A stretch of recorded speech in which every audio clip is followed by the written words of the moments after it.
Les lanternes les plus impressionnantes acquises mardi sont des répliques des lanternes célestes et des lanternes de la longévité. 2 paires d'entre elles ont trouvé acquéreur pour 18,6 millions de yuan, soit près de 2,8 millions de dollars américains.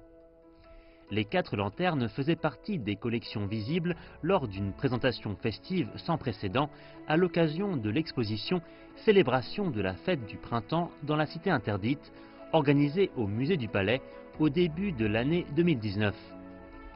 Les lanternes célestes et de la longévité originale ont été créées à l'époque de la dynastie Qing, il y a plus de 100 ans. Des chercheurs et des concepteurs du musée du Palais les ont reconstituées d'après des archives et des collections du musée. Les répliques ont ensuite été érigées par paires en face du palais Tianqing, aussi connu sous le nom de palais de la pureté céleste. 5 autres paires de lanternes ont aussi été vendues aux enchères. Elles comptaient parmi les près de 1000 reliques exposées au musée pendant la fête du printemps pour refléter la décoration ancienne des palais pendant le Nouvel An chinois.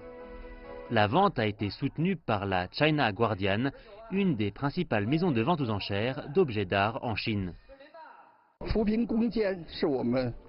La réduction de la pauvreté est l'une des missions les plus importantes pour la Chine. Je pense que nos musées doivent aussi jouer un rôle dans l'éradication de la pauvreté.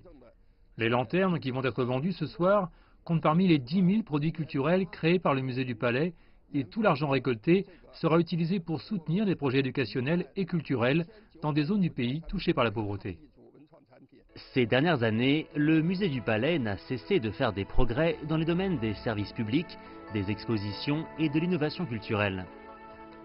En plus de l'exposition Célébration de la fête du printemps dans la cité interdite, pour la première fois en 94 ans, le musée a organisé en début d'année un spectacle de lumière pour la fête des lanternes qui a attiré des milliers de visiteurs. Le musée a aussi fait en sorte d'utiliser son innovation culturelle pour soutenir les zones pauvres, la vente aux enchères étant un exemple parmi d'autres.